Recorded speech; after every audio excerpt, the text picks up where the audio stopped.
There is a lot of war imagery in the scriptures. There are lots of references to conflict and to battles, and there is bloodshed aplenty. And this is not just at the hands of the enemy, whoever that happens to be, but also by God and by God's people. Our texts today are just two examples of this.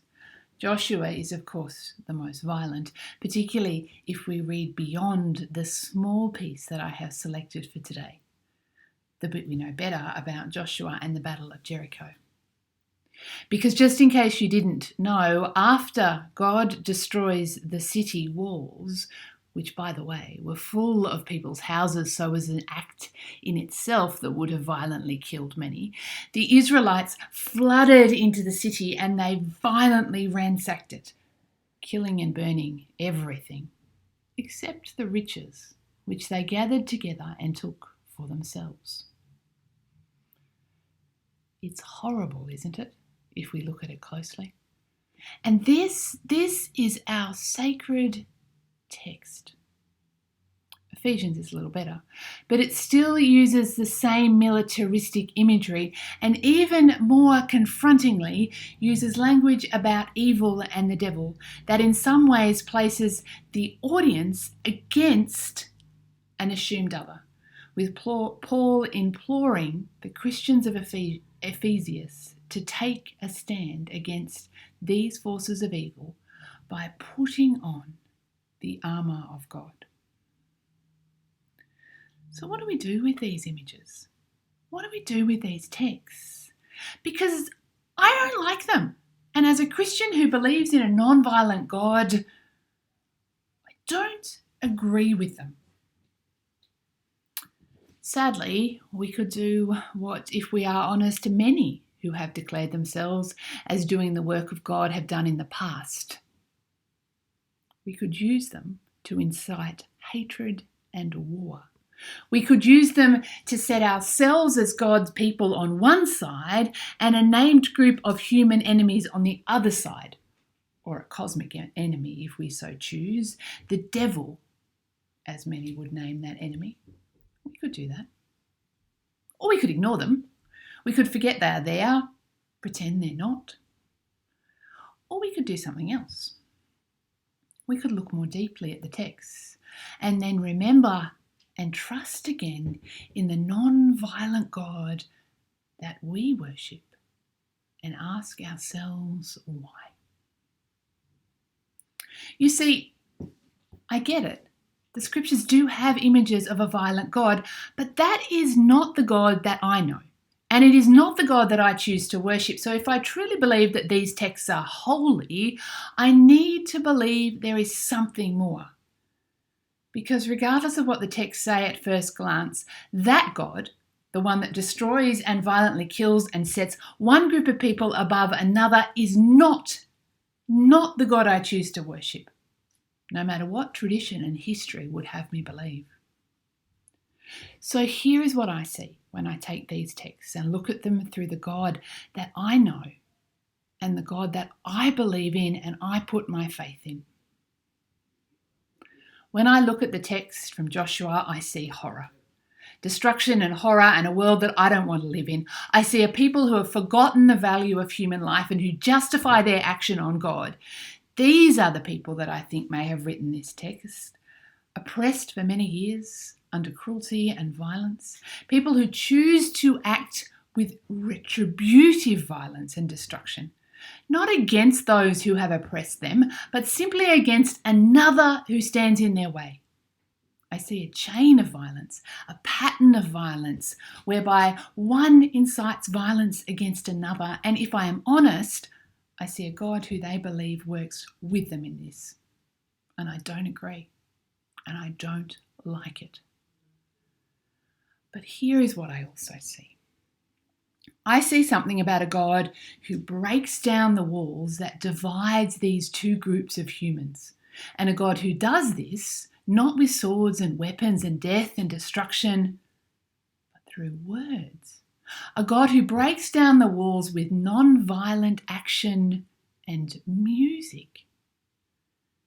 And I wonder what would have happened if the walls had fallen And instead of animosity and hatred and violence, the people in the story had instead seen each other as friends rather than enemies, as neighbours rather than opposing forces.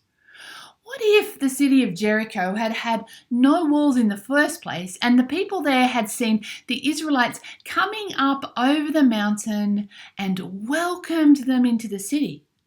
What if they had provided refuge and a home amongst them for those who had been outcast and oppressed by someone else? And what if the Israelites, instead of bringing death and destruction, had simply asked for refuge in the knowledge that it would be given by a generous people who acted with compassion rather than fear? What if? What if, when the wall that divided the Israelites from the people of Jericho, the armour that both the Israelites and the people of Jericho had worn was not made of metal and was not accompanied by swords and hammers and battering rams, but it was instead made of truth, of righteousness, and of peace? What if?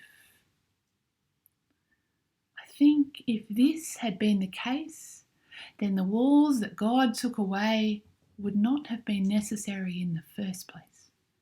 Because this is the very real metaphor that we find in Ephesians, a whole different armour to that the people of Ephesus would have seen on the Roman soldiers in their everyday.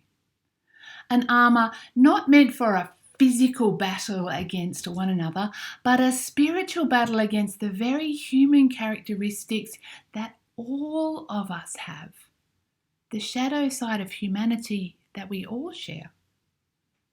Lies, mistrust, supremacy, injustice, dominance, fear. We all have these characteristics if we're honest. There is no us and them when it comes to this, and we are not going to win any wars against them by killing and destroying our fellow humankind, because they live on within us. All we can do is act contrary to them. This is the only way to destroy these things that divide us. This is the only way to destroy the walls that divide us, the walls that prevent us from living in fullness of life together by acting with truth, with righteousness, with peace, and with love. But to do this, we should never forget the shadow side, the horror that we have right here in the scriptures. It is there. We should not deny it, nor should we deny that it has been used to justify the horrific actions of the people in God's name. Because if we do forget, we forget the horror and the destruction and see only the celebration of the victory. An empty victory filled with tears and death and destruction that denies truth and righteousness and presents a very, very fragile peace. We do need to break down the walls that divide us as humanity, but we do not need guns. We do not need weapons. We do not need violence. We need love and truth and hope, and most of all, faith that the God that we know will show us the way. The way that love is stronger than fear and trust is stronger than hate. Lest we forget that fear and hate and violence is not the way of God and should not be the way of humanity. Amen.